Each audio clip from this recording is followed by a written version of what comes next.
Bienvenue dans cette nouvelle vidéo. C'est la dernière vidéo de l'année.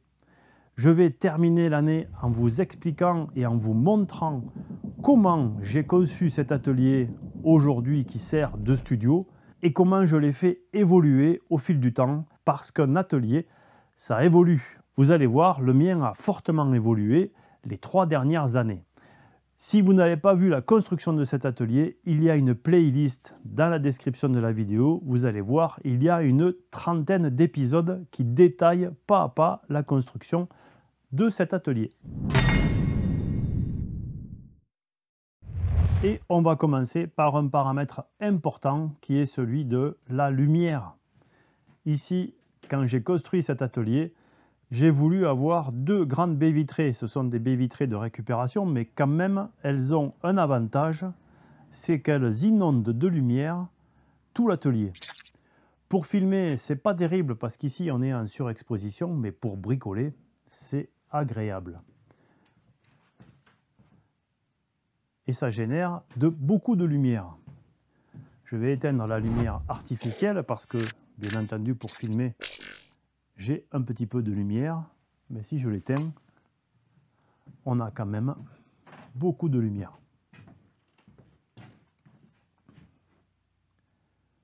Là, il n'y a pas photo, c'est le premier paramètre à prendre en compte. Le deuxième, bien sûr, c'est le chauffage. Parce que moi, je suis en montagne, donc l'hiver, il fait froid. Je ne sais pas où vous habitez, mais ça, c'est important. Ça me permet de tenir une température de 20 degrés. Dehors, il fait 8 degrés. Donc ici, j'ai 20 degrés. Et les jours de grand froid, j'allume ce petit convecteur en plus. Ici, il est débranché.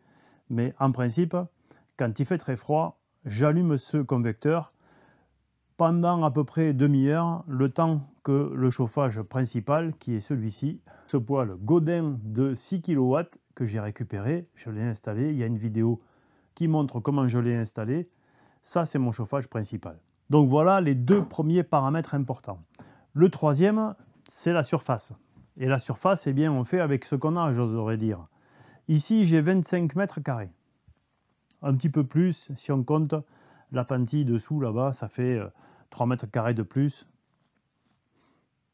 Mais 25 mètres carrés, et je rentre beaucoup de matériel. Pour ça, je me suis organisé, et pas à grands frais. Rien qu'avec de l'OSB, j'arrive à ranger beaucoup de matériel. Et là aussi, il y a un paramètre important, c'est de pouvoir faire le tour de ces machines et de pouvoir y accéder correctement. La seule qui pour le moment est sur roulette, c'est celle-ci. Et celle-ci, elle est sur roulette parce que je veux pouvoir la déplacer et la mettre face à la porte si jamais je dois faire des grandes longueurs. Ça arrive parfois et à ce moment-là, dans la position où elle est actuellement, c'est impossible. Je tombe ici sur la cloison. Donc en décalant le combiné, j'ouvre la porte et je peux passer de très grandes longueurs. C'est la seule machine qui est sur roulette pour l'instant. Je dis bien parce que j'ai l'intention d'y mettre l'établi. C'est un établi qui est fait avec du mélèze. Ce sont des sections brutes. Je l'ai construit il y a une quinzaine d'années, on va dire. Je le ferai évoluer. Il fait environ 60 kg. Donc il a une certaine masse, ce qui permet d'avoir une certaine stabilité. On ne le voit pas très bien avec les zones en surexposition, mais il n'est pas protégé. Donc il y a du vernis, il y a des trous, il y a des coups. C'est un établi. Ce n'est pas une œuvre d'art. Donc l'établi, c'est pareil, il faut pouvoir en faire le tour parce que un coup on travaille d'un côté, un coup on travaille de l'autre. Un établi contre un mur, j'en ai un, celui-ci, que j'ai montré quand je l'ai construit. Et celui-ci, en fait, il a un avantage, c'est qu'on peut poser des choses dessus. Ici, j'ai installé un étau, mais l'inconvénient qu'il a, c'est qu'en fait, il sert à poser tout un tas d'objets. J'ai passé du temps à ranger récemment. J'ai créé du rangement pour les outils manuels ici que j'utilise le plus souvent. J'ai fait donc du tri, beaucoup de tri, Et vous avez là les outils que j'utilise au quotidien quand je bricole. Ce sont les outils les plus fréquemment utilisés. Ça, je m'en sers très souvent. Ça m'a donné l'occasion de faire du ménage sur l'établi parce qu'en fait, je m'en servais comme repose outil ou repose un petit peu bazar et il n'était pas utilisable. Pour moi, ce n'est pas un outil de travail à proprement parler, même si je bricole un petit peu dessus. Ce n'est pas un outil de travail parce que j'ai l'autre, parce que j'ai celui-ci. Si je n'avais pas celui-ci, bien entendu que celui-ci me satisferait pleinement. Il est très bien celui-ci. Il est la même épaisseur, il est solide, il est fixé au mur, il permet de travailler, de taper dessus, il n'y a aucun souci. Il est peut-être un petit peu trop étroit et encore, il est à la hauteur de la scie à onglet, ce qui fait que quand j'ai des grandes longueurs, je peux les poser sur l'établi et les couper ici. Alors tout à l'heure, j'ai dit que j'avais qu'un seul accessoire qui était sur roulette, j'ai oublié celle-ci, et celle-ci c'est la plus importante parce que celle-ci, si on l'a contre le mur, ça ne fonctionne pas très bien, on n'a pas toute la course. Donc je suis obligé de la sortir quand je veux travailler. Donc celle-ci, obligatoirement, elle est sur roulette et ça m'a permis de gagner de la place. On peut la mettre fixe, mais en la mettant sur roulette, ça me permet de gagner de la place. Je l'ai expliqué quand j'ai construit ce meuble et que je voulais montrer. Celle-ci est sur roulette, mais ça ne sert à rien. C'était un établi secondaire, on va dire, que j'avais construit, mais il ne me sert plus en établi secondaire. Donc peut-être que ça va évoluer là aussi. J'y ai mis des machines stationnaires, un tank à poncer, une perceuse à colonne et un touret à meuler. Récemment, j'ai aménagé ce coin ponçage, mais je ne l'ai pas terminé parce que je viens de m'acheter deux machines. Une ponceuse avec des disques de 125 et une ponceuse à bande avec des bandes de 70 mm. Bon, j'ai acheté ça récemment parce que je n'en avais pas, notamment des ponceuses à bande, celles que j'avais réparées à de nouveau cassées, et là cette fois-ci c'est carrément tout le bloc qui a cassé, impossible de trouver des pièces, donc j'étais obligé de la racheter. Et la ponceuse à disque, j'avais une ponceuse à disque qui était portable, mais elle n'a pas d'autonomie et elle ne fonctionne pas très bien, donc j'en ai racheté une. Et j'ai aménagé ici un petit coin pour poser mes ponceuses, mes disques, mes bandes, et il va falloir que je rajoute une étagère pour les nouvelles machines. La transition est pratiquement faite, je vais vous parler maintenant des machines que j'utilise. Alors puisqu'on est ici, on va commencer par ici, et je vais vous dire ce que je pense de ces machines. Donc j'ai une perceuse à colonne qui est très bien. C'est une perceuse de chez Peugeot. Elle m'a été envoyée là aussi, je vous ai fait une vidéo quand je l'ai installée et quand je l'ai testée. Elle est solide. Elle ne m'a jamais fait défaut. Il y a quelques bricoles là qui sont un petit peu... voilà, par exemple ces poignées qui ne se serrent pas comme il faut. Enfin, il y a quelques petites bricoles. Le laser ici, c'est vraiment le laser qui permet le positionnement. C'est vraiment du gadget. Je m'en sers jamais. Je m'en sers jamais parce que c'est pas très précis. C'est pas pratique et c'est pas précis. Donc je m'en sers quasiment jamais. De la même manière, comme il faut soulever le capot, il faut détendre le moteur, c'est compliqué pour changer les vitesses, je suis toujours sur la même vitesse. Mais le moteur est puissant, la broche est bien dimensionnée, le mandrin est un mandrin professionnel, l'ensemble est rigide, j'ai aucun souci avec ça. En l'état, c'est une très bonne perceuse. Le tank à poncer fonctionne bien. Il a des défauts, c'est que pour changer la bande ici, c'est très compliqué. Il faut démonter la moitié de la machine. Donc c'est pas aussi simple que sur une ponceuse à bande comme celle-ci, où là il y a juste quelque chose à lever. Il y a un levier pour changer la bande. Ici il y a bien un levier, mais avant il faut déposer la moitié des carters. Donc c'est pas très pratique. Ensuite il a fallu que je fasse une adaptation.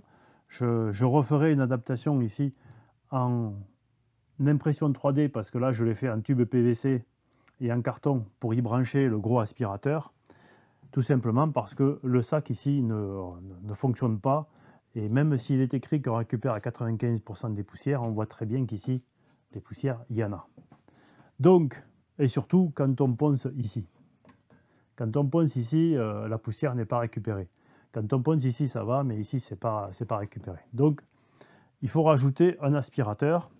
Et enfin, ici, je ne fais absolument pas confiance à ce disque. À l'origine, j'avais mis un disque directement collé sur le plateau de ce tank à poncer. Et le disque, quand j'ai tourné la vidéo, j'avais la caméra à peu près à cet endroit-là. Le disque est parti, il s'est décollé et il est venu me faire tomber la caméra. Résultat, j'ai cassé un objectif à 1000 €. Alors je me suis demandé ce qui se passait, c'est qu'en fait, la quantité de disques qui m'avait été envoyée par Peugeot, qui est toujours là, et que j'utilise maintenant comme papier à main, je ne les monte plus là-dessus. J'ai monté un disque à scratch qui se colle dessus, et par-dessus, je mets un disque à scratch. Tout simplement parce que la colle ici périme, elle n'adhère plus et on prend tout par la figure. Donc ça, c'est quand même embêtant. Le touret ici ne fonctionne que quand il est fixé, donc je mets des serre-joints. Sinon, il vibre énormément. Il y a un déséquilibre qui est dû, je pense, à la qualité des brosses qui est désastreuse, au long porte-à-faux. Dès qu'on le met en route, il vibre énormément. Il faut absolument le fixer. Et il chauffe beaucoup. Au bout de 10 minutes, le corps ici est brûlant. Donc c'est vraiment un touret à meler, on va dire, qui est basique. Il ne faut pas l'utiliser longtemps et il faut bien le fixer. La scie à onglet a une très grosse capacité de coupe. Elle est très performante. Là aussi, il y a un problème d'aspiration que j'ai réglé temporairement avec du PVC. Je vais faire une pièce en 3D, maintenant que j'ai des imprimantes.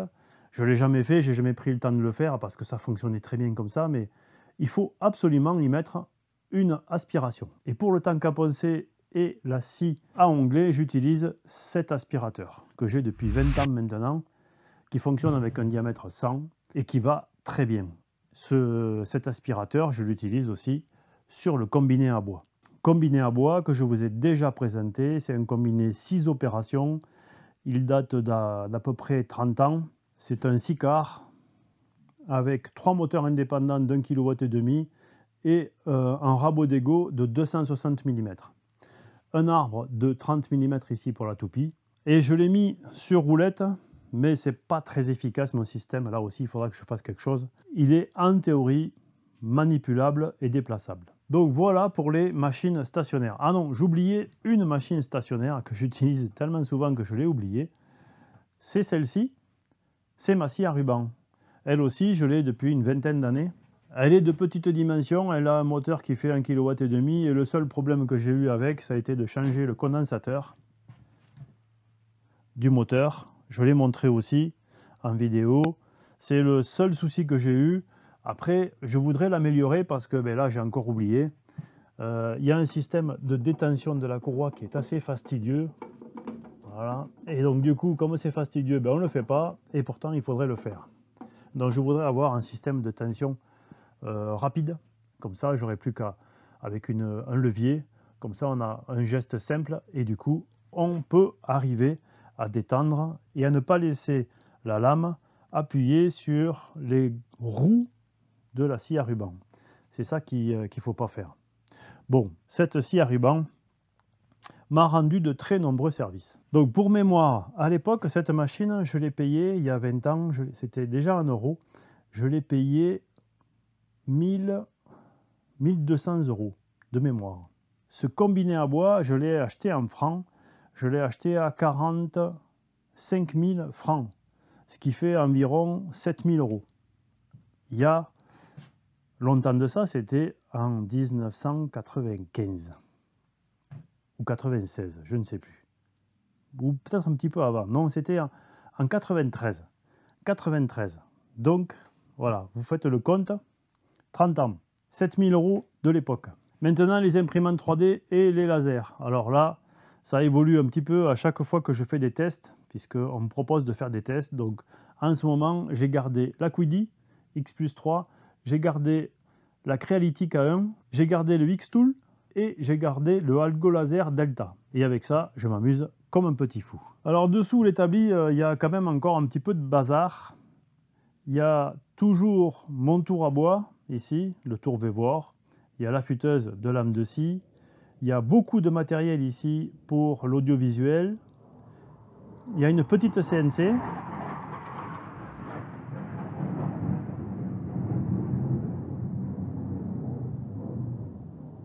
Il y a une petite CNC dessous.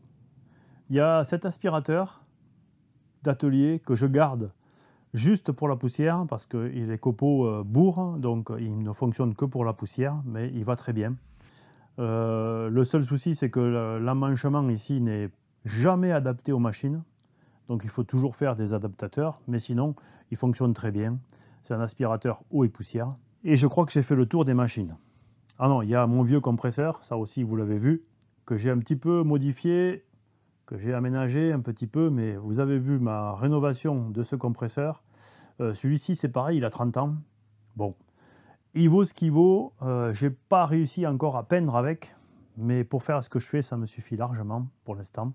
Et puis après, on arrive.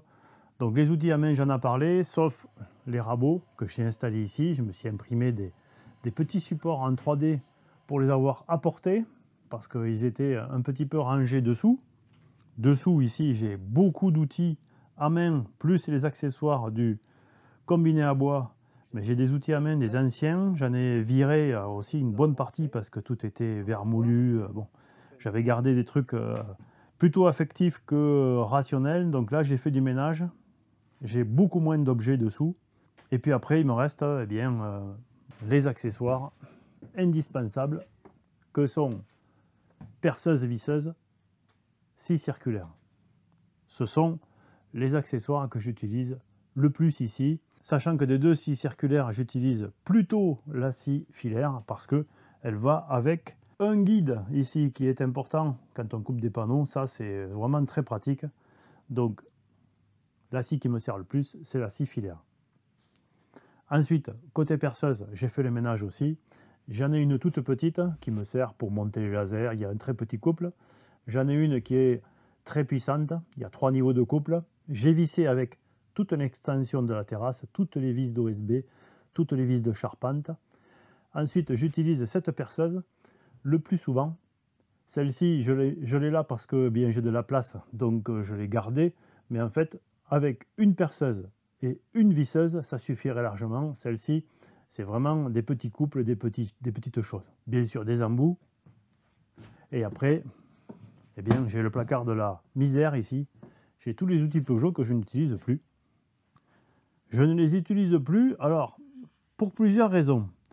D'abord, les batteries. Les batteries, c'est un gros problème. Pendant 1 an et demi, j'ai essayé de récupérer des batteries. Je n'ai jamais eu de réponse de la part de Peugeot. Je pense qu'ils m'ont pris pour un fou. Je dois être le seul à avoir des problèmes de batterie.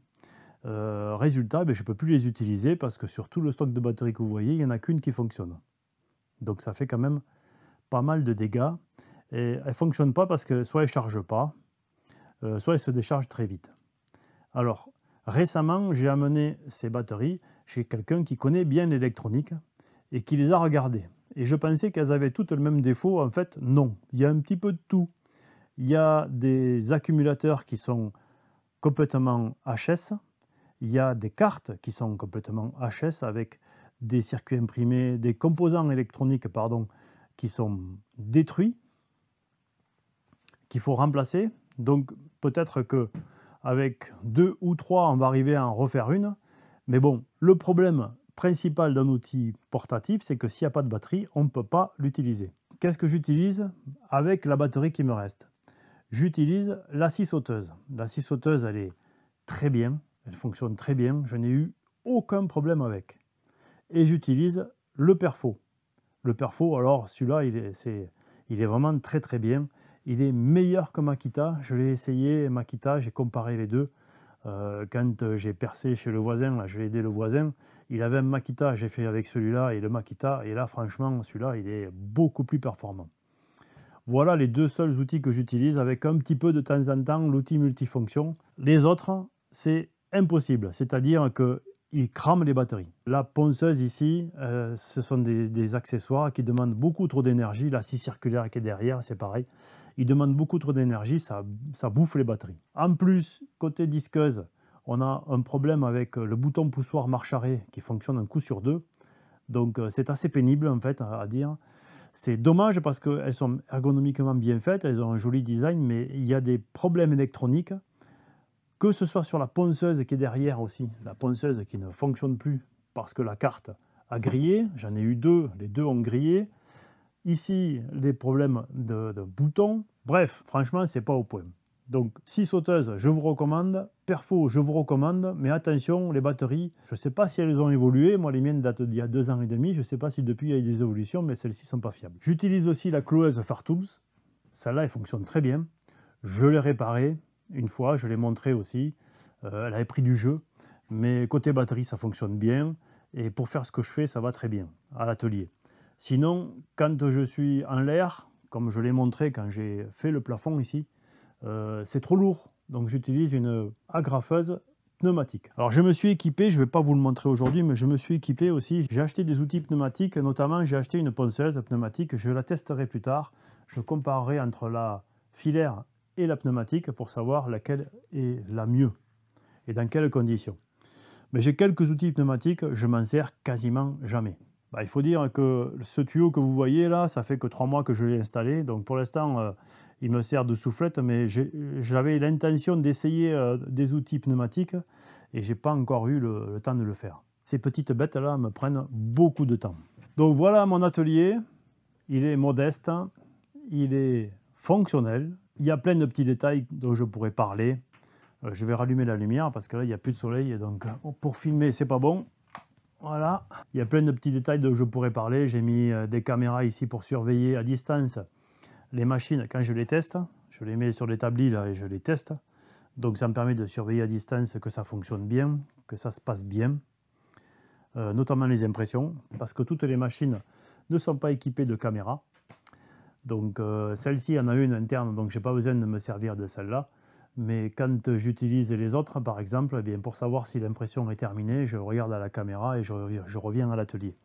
Ça me sert pour filmer, en fait. Donc cet atelier n'est pas terminé, il y a encore des choses à faire. J'ai notamment le plafond à terminer. Je voudrais y mettre du PVC. Je pense que c'est ce que je vais faire, mettre des lames de PVC. Je cherche l'occasion parce qu'il m'en faut pour l'extension de la terrasse aussi, de lames de PVC. Donc je cherche la bonne offre commerciale qui me permettra de faire ça pour pas trop cher.